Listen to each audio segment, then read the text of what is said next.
Hello everyone, welcome to a online solution. मैं हूं अशफाक। कैसे हो? तो आज आपके लिए यहाँ पे बहुत ही इम्पोर्टेंट बायोलॉजी का इम्पोर्टेंट सब्जेक्टिव क्वेश्चन लेकर आया हूँ, जो कि ऑल बोर्ड सभी बोर्ड एग्जाम के लिए है, चाहे वो बिहार बोर्ड हो, यूपी बोर्ड हो, झारखंड बोर्ड हो, है ना। सभी बोर्ड के लिए, ठीक है। किसी के लिए प्रश्न स्पेशल नहीं है, सभी के लिए, बिकॉज सभी में चैप्टर लगभग सेम है। और लेसन का नाम है नियंत्रण एवं समन्वय। यहाँ पे मैं आपको हिंदी में बताऊँगा इसका आंसर, ठीक है। तो वीडियो को शुरू से लेकर आखिर तक देखना। और अगर इसमें से इस क्वेश्चन में जो बता रहा हूँ बहुत इंपॉर्टेंट सवाल है, सब मतलब बोले तो क्वेश्चन बैंक है, प्रीवियस ईयर का क्वेश्चन है, एग्जाम में आया हुआ सवाल है।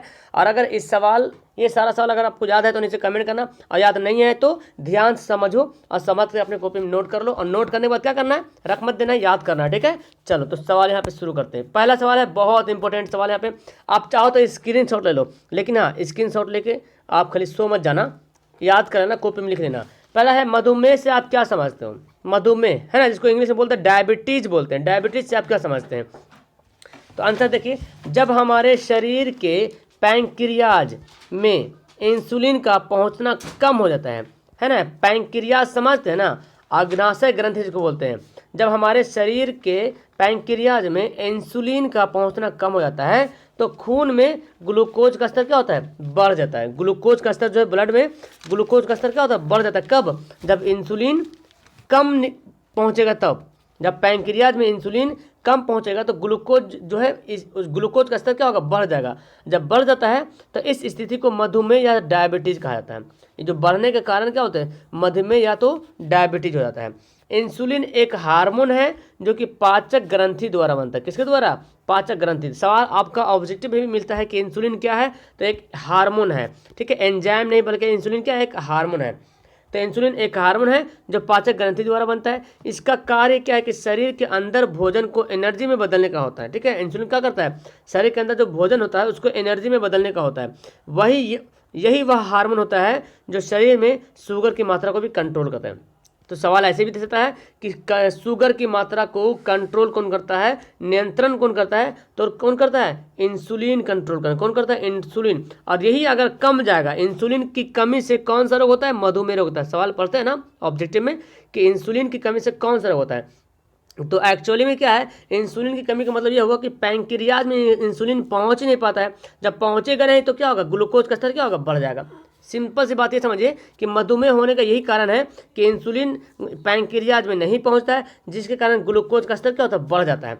तो ग्लूकोज का स्तर बढ़ जाना, जब इंसुलिन पहुंचेगा नहीं तो ग्लूकोज का स्तर बढ़ जाएगा, और जब बढ़ जाएगा तो उसको डायबिटीज या मधुमेह हो जाता है। तो इस स्थिति में बोलते हैं ना, डायबिटीज जब किसी को होता है तो मीठा चीज़ मना करता है खाने के लिए, क्योंकि शुगर क्या होता है, शुगर की मात्रा क्या होता है, बढ़ जाता है। ग्लूकोज का स्तर बढ़ मतलब शुगर की मात्रा बढ़ जाता है, जिसको बोलते हैं शुगर की बीमारी हो गया। सुनते हैं ना, शुगर की बीमारी हो गया, यही कारण है। शुगर बोले तो उसको मधुमेह बहुत कम लोग बोलते हैं, डायबिटीज भी बहुत कम, ज़्यादा शुगर बोलते हैं। शुगर की बीमारी सुने होंगे आप लोग। अब बूढ़े लोग को ज़्यादा करके ये होता है, ठीक है। क्योंकि क्या है ना कि हार्मोन, ये क्या है, ज़्यादा मीठा चीज़ ज़्यादा सेवन करने से भी ऐसा होता है। और जिसका शुगर बीमारी हो तो वो लोग मीठा से उसको परहेज करना चाहिए। तो ये हार्मोन है जो मतलब शुगर को कंट्रोल करता है। अगर आप ज़्यादा लेते हैं तो फिर ये प्रॉब्लम आपके साथ हो सकता है, ठीक है। तो ये जानते हैं। अगला सवाल देखो, दो पादप हार्मोन का नाम लिखिए एवं उसके एक एक कार्य बताइए। तो पादप हार्मोन जानते हैं, ऑक्सिन और जिब्रेलिन। है तो बहुत सारा पादप हार्मोन, लेकिन दो का ही बोला जाए तो इसलिए मैं आपको दो को यहाँ पे दिखा रहा हूँ। ऑक्सिन है और जिब्रेलिन है, ठीक है। तो पहले जानते हैं ऑक्सिन के बारे में। ये पुष्पों को बनने में मदद करता है, पत्तियों को गिरने और बीजों के अंकुरन को प्रभावित करता है, ठीक है। तो ऑक्सिन का काम है कि पुष्पों को बनने में मदद करता है, पत्तियां जो गिरती है इसी की मदद से, और बीजों के अंकुरन को प्रभावित भी करता है, ठीक है। जिब्रेलिन एक हार्मोन है जो पादप हार्मोन है, या बीजों की सुषुप्त अवस्था को तोड़ते हैं, है ना। बीजों की सुषुप्त अवस्था को क्या करते हैं, तोड़ते हैं। या फूलों के खिलने और बीज के अंकुरन को भी प्रभावित करता है, ठीक है। या फूलों के खिलने, फूल जो खिलता है ना तो उसको फूल खिलने और बीज जो अंकुरन होता है उसको भी प्रभावित करता है जिब्रेलिन। इसके अलावा ऑक्सिन का और भी कार्य है कि कोशिका दीर्घन के द्वारा ऑक्सिन तने की जो वृद्धि होता है ना, तने की वृद्धि में इसका ये मदद करता है ऑक्सिन। और जिब्रेलिन का भी है कि तने की लंबाई वगैरह करने में, फूलों फलों के उत्पादन में ये मदद करता है, ठीक है। ये सब है। चलो अगला सवाल देखो, प्रतिवर्ती क्रिया में मस्तिष्क की क्या भूमिका है, ठीक है। इंपॉर्टेंट सवाल है, प्रतिवर्ती क्रिया में मस्तिष्क की क्या भूमिकाएं हैं, ये देखिए।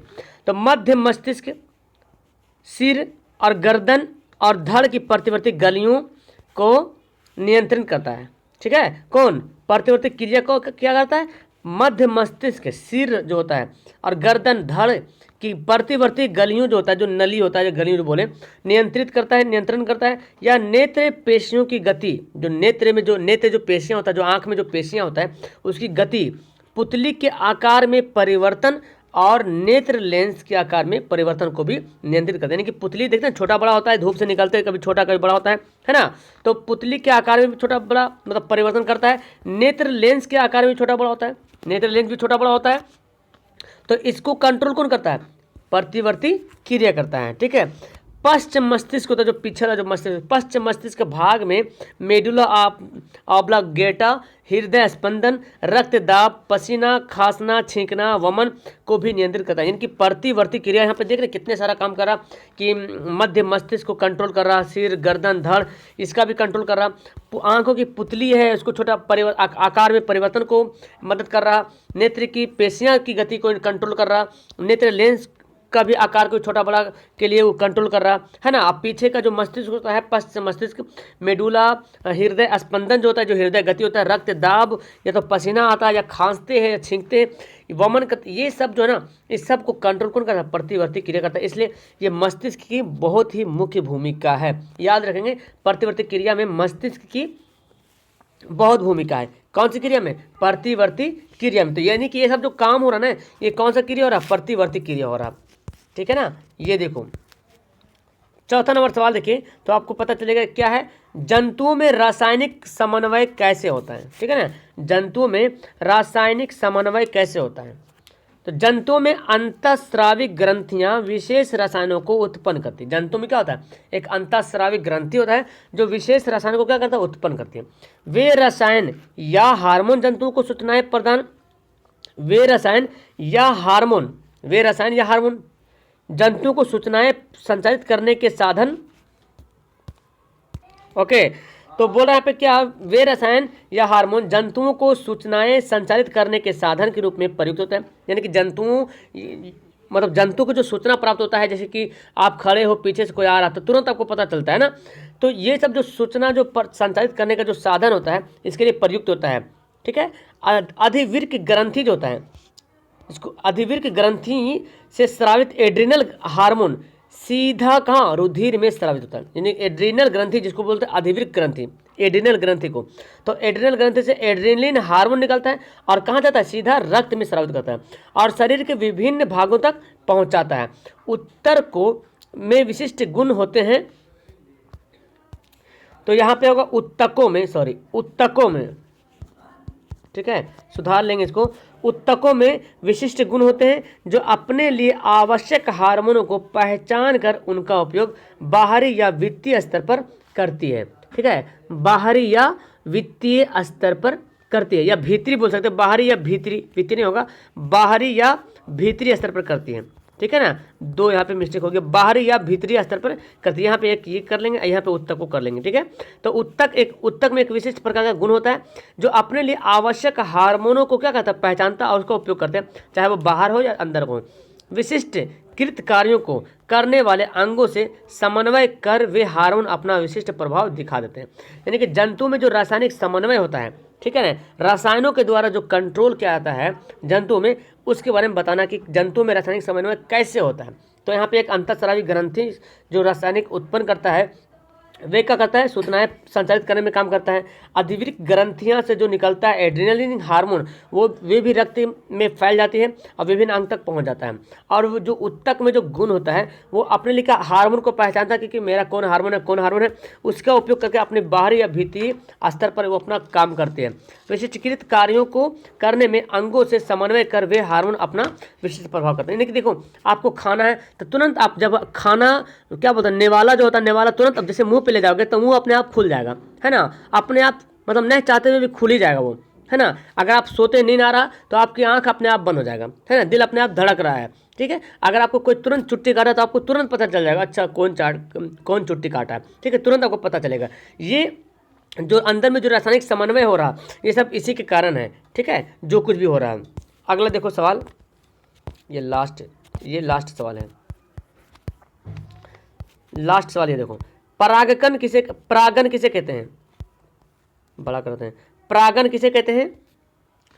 स्वपरागन अपर परागन में क्या अंतर है? कोई 4 अंतर बताना है। ठीक है, परागन किसे कहते हैं ये बताना पहले। तो चलो यहाँ पे लिखते हैं, परागन में परागकोश में परागन के स्त्री के में स्थानांतरण को क्या कहते हैं? परागन कहते हैं। ये देखिए सेंटेंस है, परागन किसे कहते हैं? तो परागकोश होता है ना, तो परागकोश में परागकण के स्त्री के में स्थानांतरण को क्या कहते हैं? परागन कहते हैं। यानी कि परागकोश में परागकण के स्त्री केसर में जो स्थानांतरण होता है उसको परागकण कहते हैं। अब यहाँ पे बता रहा क्या जा रहा कि स्वपरागन और पर परागन में क्या अंतर है।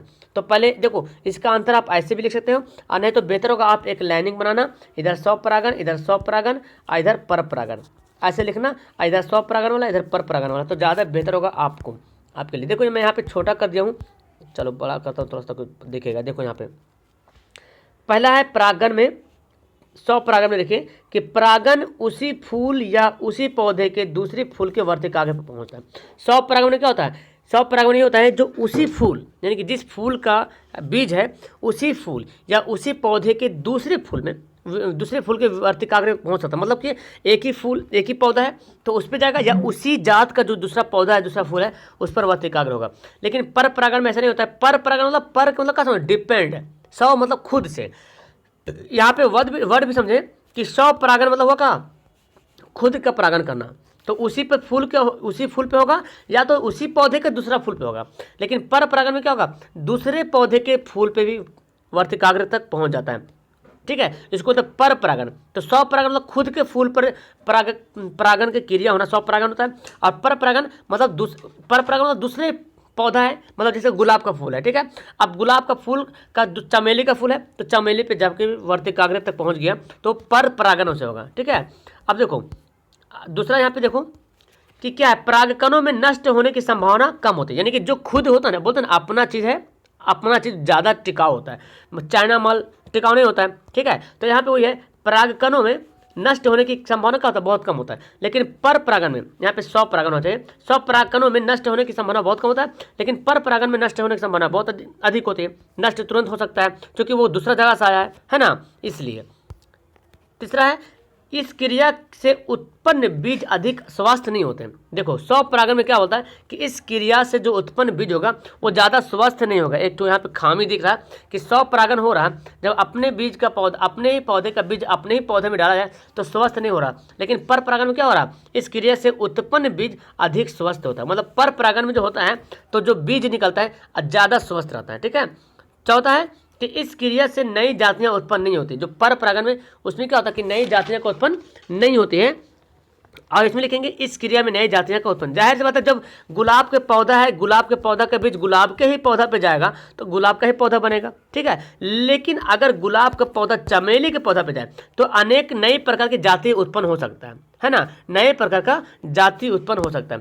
तो इस बात को आप याद रखें। देखो तो स्वपरागन पर परागन मेरे ख्याल से आपको समझ में आ गया कि स्वपरागन होता है क्या। स्वपरागन मतलब खुद का ही परागन करना, और पर परागन मतलब किसी और पे परागन करना। स्वपरागन की नष्ट होने की संभावना ज़्यादा रहता है, कम रहता है, नष्ट होने की संभावना कम रहता है, और पर परागन में नष्ट होने की संभावना बहुत अधिक होता है। लेकिन स्वपरागन में जो बीज होता है वो स्वस्थ नहीं होता है, और इसमें स्वस्थ होगा, इसमें नया जाति उत्पन्न नहीं होगा, और पर परागन में नया जाति उत्पन्न हो सकता है। क्योंकि पर परागन है अलग अलग जाति मिलकर, अलग अलग जाति, यहाँ 2 फूल मिलके या 2 बीज अलग अलग मिलके बना, तो यहाँ पे नया जाति का फूल या कुछ पौधा उत्पन्न हो सकता है। ठीक है, तो यहाँ पे देखो मैं आपको यहाँ पे 5 जो है डेली कम से कम या तो साइंस या तो मैथ के लिए मैं तो सब्जेक्टिव क्वेश्चन ला रहा हूँ आपके लिए, ताकि आपको यहाँ पे बेनिफिट हो जाए। और कोशिश यही करना है आप लोग को कि इन सवाल को याद कर जाना है। ठीक है, सवाल को क्या करना है याद। अगर आप खुद से रूटीन नहीं फॉलो कर रहे तो मैं जिस रूटीन से पढ़ा रहा हूँ ना उस रूटीन को फॉलो करो और सवाल को याद करो और नीचे कमेंट करो।